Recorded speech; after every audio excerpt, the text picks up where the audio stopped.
اگرچہ یہ کارنامہ تیمور کے لیے بہت اہم تھا، مگر وہ اندر ہی اندر بے حد شرمسار اور غمگین تھا۔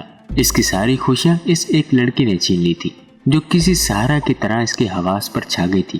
وہ خود سے الجھتا رہا مگر بہت کوشش کے باوجود بھی لڑکی کا تصور ذہن سے نہ نکال سکا۔ آخرکار اس نے اہل خانہ سے ملاقات کے بہانے امیر یاخمان سے چھٹی کی درخواست کی اور سوچا کہ اس مسئلے کا حل اپنے استاد عبداللہ قطب سے دریافت کرے گا۔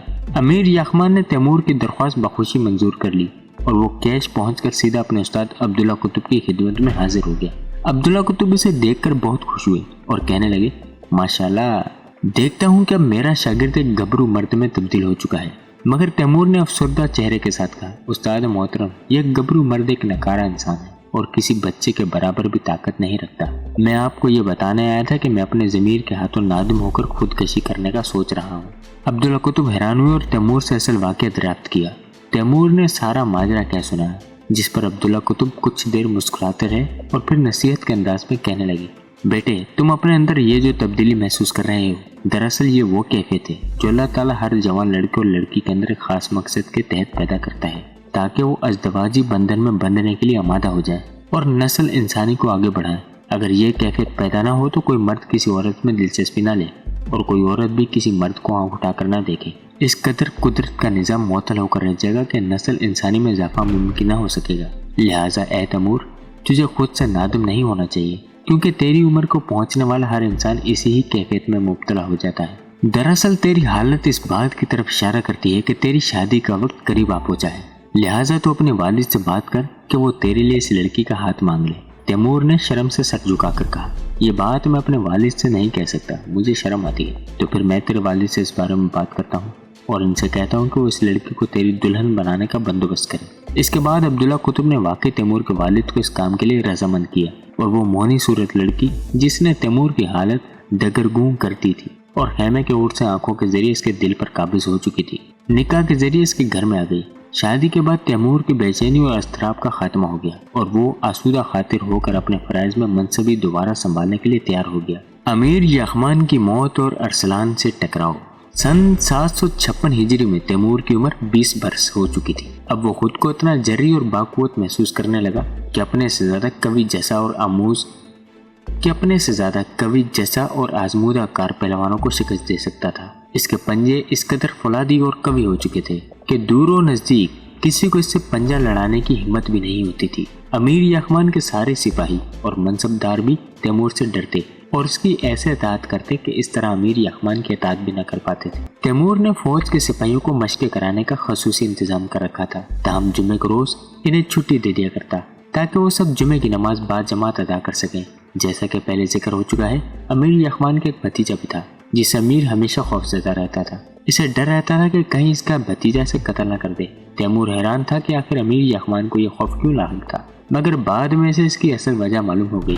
قصہ کچھ یوں تھا کہ امیر یاخمان نے اپنے بھائی کے مرنے کے بعد اس کی ساری جائیداد پر قبضہ کر لیا اور اپنے بھتیجے کے لیے کچھ نہ چھوڑا تھا۔ یہی وجہ تھی کہ اس کا بھتیجا، جس کا نام ارسلان تھا، اپنے چچا کا سخت مخالف تھا۔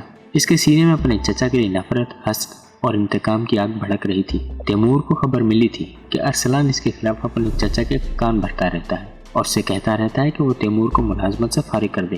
ارسلان کے مطابق تیمور کا اثر و رسوخ فوج میں اس قدر بڑھ چکا تھا کہ وہ کسی بھی وقت امیر یاخمان کا تختہ الٹ سکتا تھا۔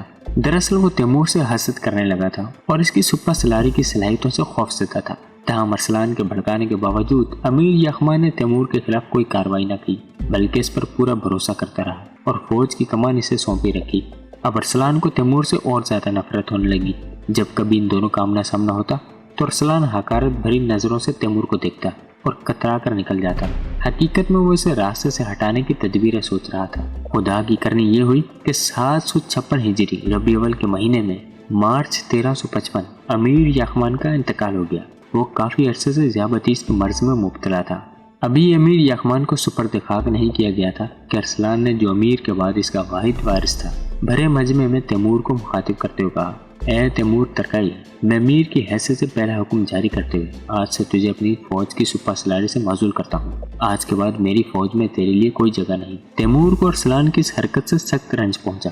اگر وہ اسے تنہائی میں بلا کر معزول کرنے کا حکم سناتا تو شاید اسے کوئی اعتراض نہ ہوتا، کیونکہ چچا کی موت کے بعد وہ حقیقتاً امارت کے منصب کا واحد حقدار تھا اور اسے یہ اختیار حاصل تھا کہ وہ فوج کی سپرسالاری جسے چاہے سونپ دے، لیکن اس نے ایک فاش غلطی کرتے ہوئے تیمور کو اس کے ماتحتوں کے سامنے حقیر ثابت کرنے کی کوشش کی تھی، جو اسے بے حد گراں گزری اور بے قابو ہو کر چیخ اٹھا، ارسلان، بے شک تو بڑے عہدے کو پہنچ گیا، مگر حقیقت میں تیرے پاس اس بڑے عہدے کا آداب سرے سے نہیں۔ تیمور کی بات سن کر ارسلان بھی غیظ و غضب میں کھول اٹھا۔ وہ بیچ و تاب کھاتے ہوئے غصے سے چیخا، میں ارسلان نہیں، امیر ارسلان ہوں، تجھے تمیز سے بات کرنی چاہیے، اے بے ادب۔ تیمور نے بھی ترکی بہ ترکی جواب دیتے ہوئے کہا، بے ادب میں نہیں تو ہے، کیونکہ اگر تو امیر ہوتا تو تجھے امیر کے منصب کے آداب سے واقف ہونا چاہیے تھا، اور تجھے اتنی عقل تو ضرور ہونی چاہیے تھی کہ ایک عہدیدار کو اس کے ماتحتوں کے سامنے ذلیل نہیں کرنا چاہیے۔ ارسلان نے تیمور کے جواب کی پرواہ کیے بغیر وہاں موجود فوجی افسروں کو حکم دیا، اس گستاخ بے ادب چھوکرے کو دھکے دے کر باہر نکالو۔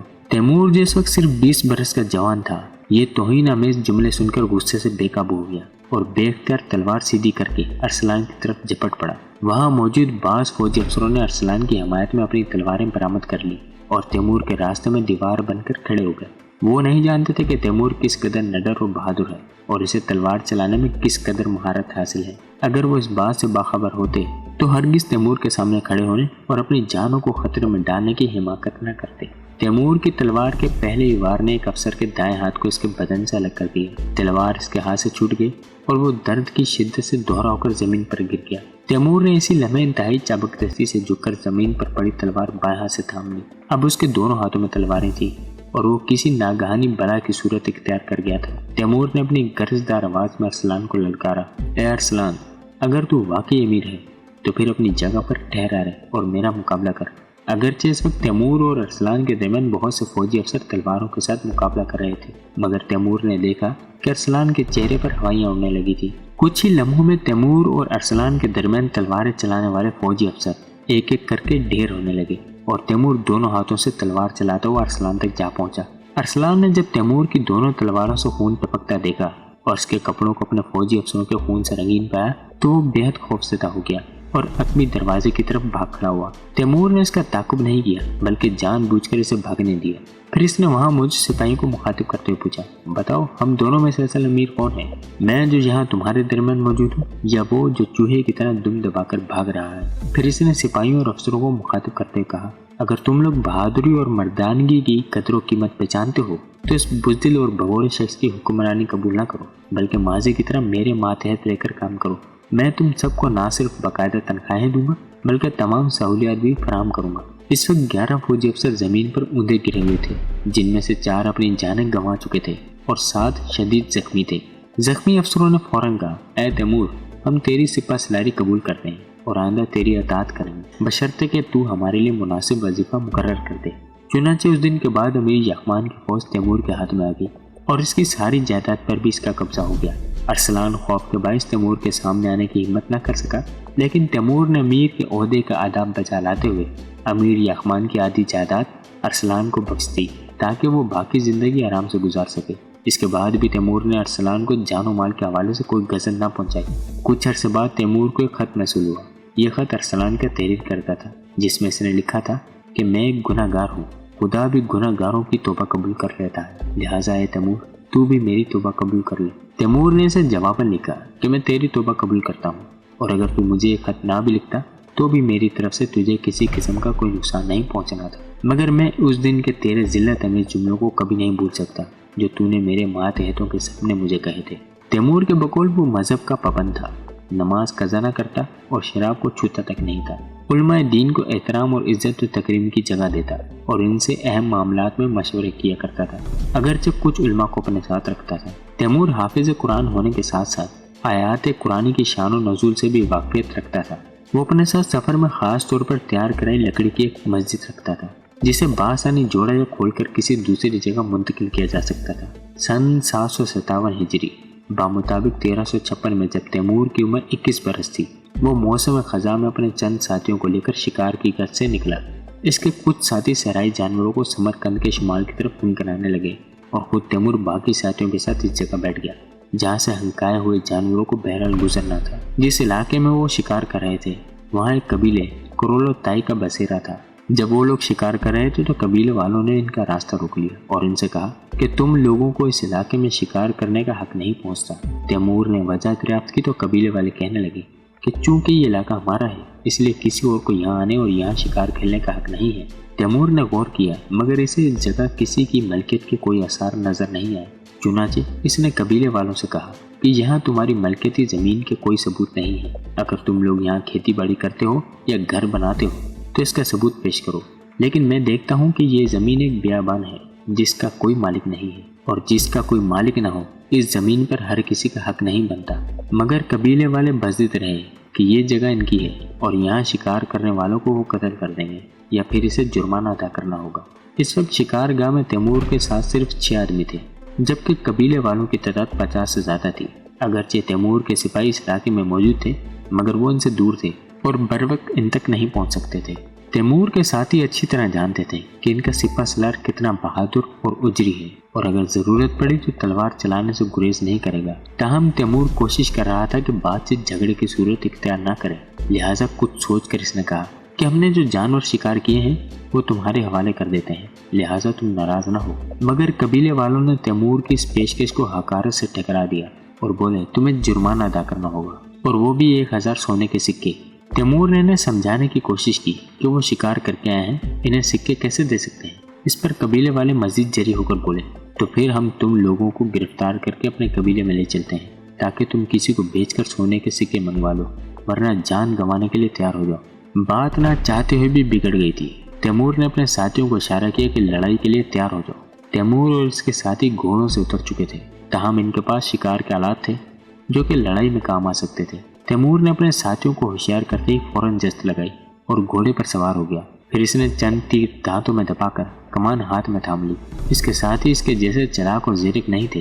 قبیلے والوں نے گھوڑوں پر سوار ہونے سے روکنا چاہا، اسی دوران تیمور نے پہلا تیر چلا دیا جو آن واحد میں قبائلی کی پیٹھ پہ اتر گیا۔ اگلے ہی لمحے ایک دوسرا تیر ان کے ایک اور ساتھی کی گردن میں پیوست ہو گیا۔ قبیلے والوں نے جب یہ حال دیکھا تو تیمور کے ساتھیوں کو چھوڑ کر اس کی طرف جھپٹ پڑے، مگر اس سے پہلے کہ حملہ آور تیمور تک پہنچتے اس نے مزید 4 آدمیوں کو تیروں کا نشانہ بنا ڈالا۔ ان میں سے ایک اوندے منہ گھوڑے کی پیٹھ پر ہی ڈھیر ہو گیا۔ جب اس کا گھوڑا تیمور کے پاس پہنچا تو اس نے اپنی کمان ڈال کر اس کی تلوار کھینچ لی۔ یوں اب اس کے دونوں ہاتھوں میں تلواریں تھیں۔ وہ گھوڑے کی لگام دانتوں میں دبا کر دونوں ہاتھوں سے تلوار چلانے لگا۔ تیمور کو جلد ہی یہ احساس ہو گیا کہ اس کا اور مد مقابل لوگوں کا کوئی مقابلہ نہیں۔ یہ ایسا ہی تھا جیسے کوئی طاقتور مرد نابالغ بچوں سے تلوار کا کھیل کھیل رہا ہو۔ ان لوگوں میں تیمور جیسی طاقت تھی اور نہ ہی تلوار چلانے کی اس جیسی مہارت۔